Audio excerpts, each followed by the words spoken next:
Today I want to talk about how to navigate hard emotions and difficult times.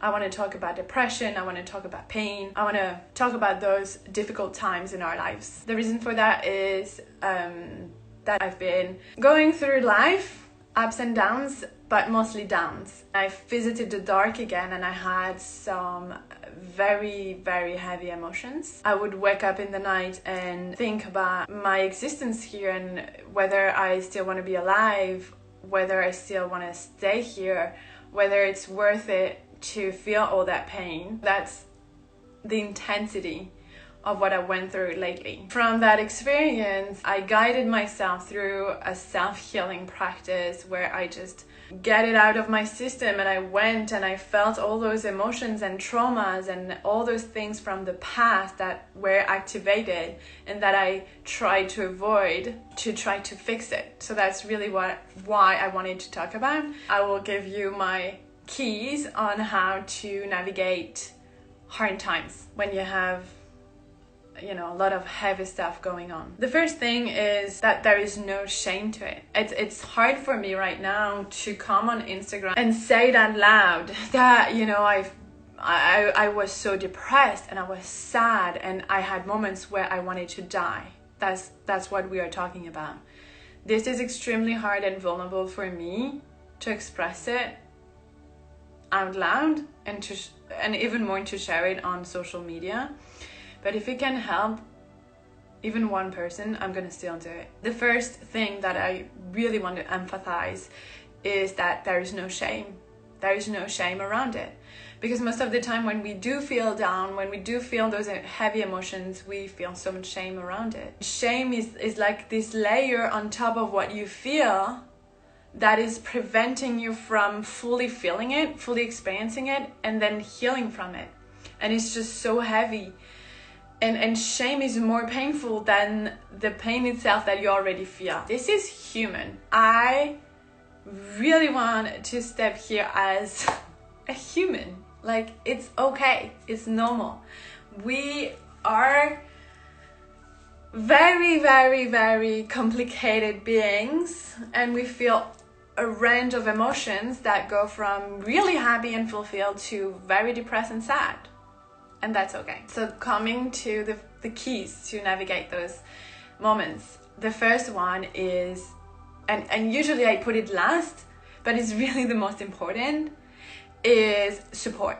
Whether it's your family, your friends, a coach, a healer, therapy, whatever you feel called to, but it's to get support. Don't isolate yourself. And I know for a lot of people, it's very natural to go and seek for help. And not even for help, but just someone to hold you in that space. And I know for another type of people, and I'm part of this category,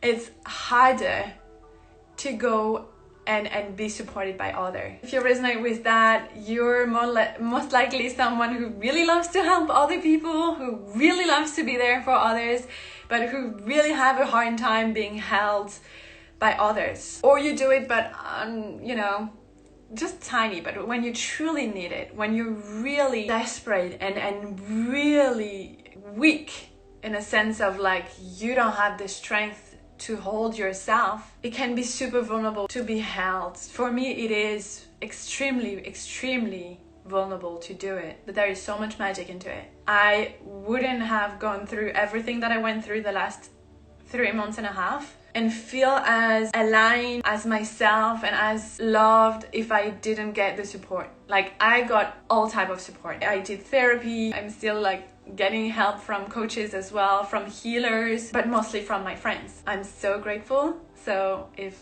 any of my really close friends that has been there for me is watching that, I love you with all my fucking heart. You're everything to me, and I'm just getting so emotional.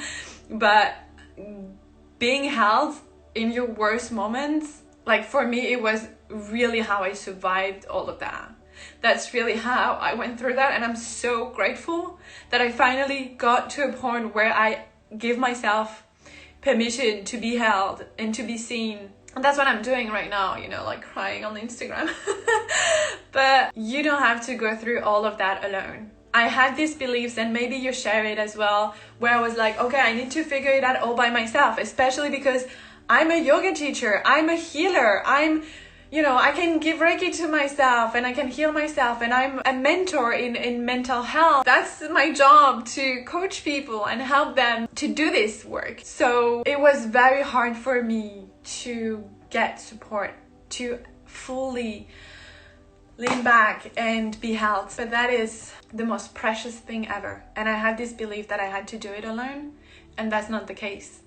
We are not meant to be on this planet all alone, especially when we go through hard times, like family, connection, group gathering, sisterhood, just belonging and being in the safe space. This is everything. So I will put that as my first key, my first way, tips, secrets to navigate hard times, is to surround yourself with the right kind of people, with your friends, your family, again, or healers, coach, therapists, whatever you feel very safe to go towards. Not because someone is telling you that you should do therapy, maybe it doesn't feel safe.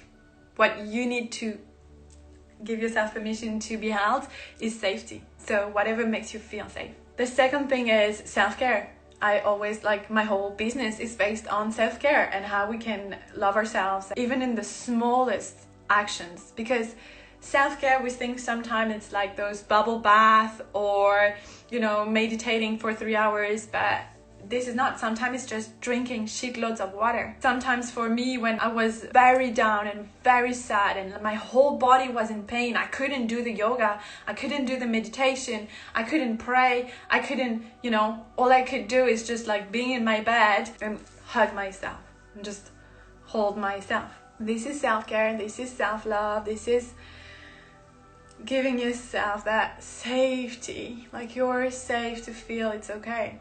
Or again, drinking water. Sometimes it was as simple as drinking water. It's tiny acts of love that you can give yourself to ease that process of going through those emotions. My third advice or tips or whatever, however you want to call it, is feeling the feelings. You have to feel it to heal it, right? So there is this advice that I don't resonate with, but maybe can serve you because we're all so different. But there is one way you can cope with difficult thoughts and beliefs when they come up and you're sad and you're having, this mind full of negative thoughts or whatever. The first way is when you have those thoughts coming up, you observe it and you ask yourself, is it serving me right now? Is it making me feel good? And if the answer is no, is how to flip it. I personally, it doesn't work with me. But that may help you, but that doesn't work with me. For me personally, I need to go through it. I need to dive deep into the feeling, into the thing, going to the root of it, giving myself full permission to feel it, even if it hurts as hell, and then it goes away. So that will be my advice. Not trying to remove it, because for me, what happened if I'm having a negative stories coming in my head, something that is making me feel pain, it will come up in my head and I will be automatically trying to remove it, to be okay, it's not serving you, that's a bad thought, push it away. But the thing is I put it somewhere in my body and it stays there. So it doesn't help me to just observe it and be okay, it's not serving me, because this is very easy for me to do. The only way out is through. That works for me. The more I'm removing an emotion and putting it aside and a thought, and I'm okay, you should not think that, the more I'm actually resisting this thought and resisting going fully in and observing what is behind, what is at the root of that, and the more it creates resistance and suffering. But when I sit down and I'm okay, I'm gonna feel this shit. I don't want to. I would rather, spend my day on Netflix avoiding it because it's very uncomfortable in my body and I feel so bad. I'd rather do something else and avoid that feeling, but I know that it's making me sick right now and I'm gonna have to face it at some point. So I sit with it and I feel all of it and I go to the root of that and I practice brutal honesty with myself, and that's when usually I have a release. usually it's crying. So I just cry it out and I feel it all, and I'm letting this thing breaking me open, and then I can move on. And then, so the next tip was acceptance. It goes back to, there is no shame. You are a human. Life is waves. We go through waves, and that's okay. There is a thing that I really don't like on social media and on the whole coaching industry and everything, is this fake positivity. And like, to be successful, you need to raise your vibration, and you need to be this angelic being that is always great. Like, this isn't a realistic representation of life, of the human experience. I don't know anyone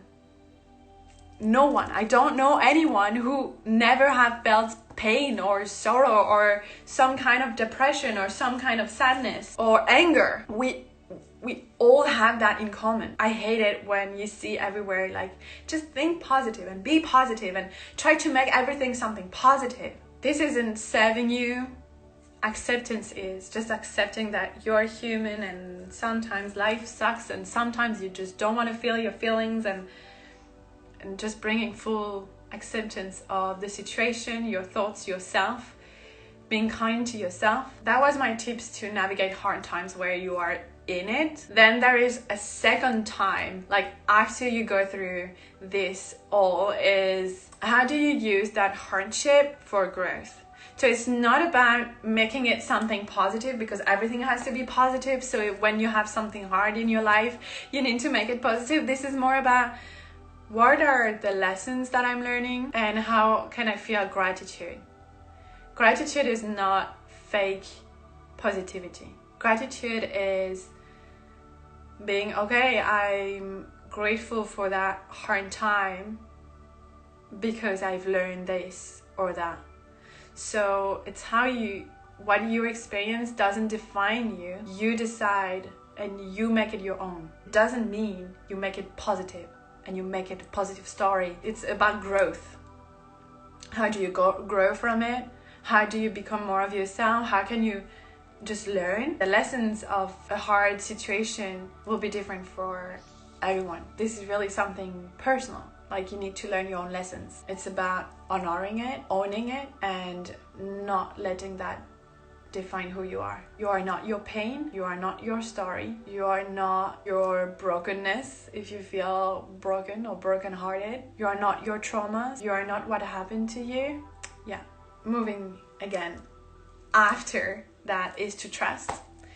Like, my third big pillar is then trust. And for me, at least, that's the hardest, to trust that it happened for a higher purpose, that it happened for you, not to you, that whatever you're going through is perfect and exactly what you're supposed to experience, that the universe is conspiring in your favor. Again, that's really when you move out, when you start to feel that, when you're able and open to receive that information, is when you're already starting to heal. Because when you're in it, in the pain, you don't want to hear that. Like, when you're going through a heartbreak, or when you're going through grief, you just lost someone, you don't want to hear that it all happened for a reason, and like, it happens for you and you're gonna learn lessons. Like, you don't want that shit. So again, that's really when you move through that process and you're starting to healing already. This trust is found when you also look to the past.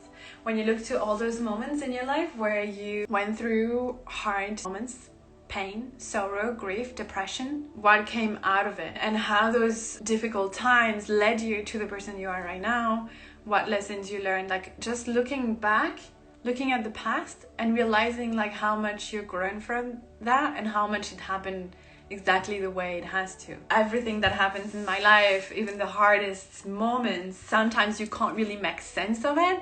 You don't really know why it happened, but you don't need to know why to heal. But when you just have this trust, again, when you trust, you don't even need to know why it happened to you, and to trust that it happened for you. You just do trust. You have faith. That's for me the most challenging part, because there is always doubt. There is always like, why this happen to me. I'm trying to control the situation. When I feel like an emotion that is very heavy, very intense, like when I feel very depressed, it's like I have this system. My system is like seeing a virus or an alert or something, like there's something wrong that we need to fix right now. So I'm trying to think it, going through it with my mind, with my ego, and that's beautiful. That's my ego trying to protect me, trying to make me feel safe, that if I can fix that, if I can control that, then I don't have to go through the pain again. I'm not trying to resist it, because the more I resist it and the more I'm trying to grow out of the pain towards the light, but by rejecting this aspect of me, then you feel so stuck and it doesn't work. I really hope with all my heart that is helping someone out there to not feel lonely and to feel that it's okay, and to know that you are supported in so many ways. Even if you don't find the support in your physical world, you're supported by angels and guides, and the whole source is supporting you. Keep trusting that everything happens for a reason. All is perfect. Even the hardest moments in our lives, it is how it is, and the quicker we can go through it and accept it fully, the more we can grow from it and accept ourselves and take more care of ourselves and love ourselves more. Thank you so much for being with me today in this, just like me talking to the camera, being very vulnerable. I love you all so much.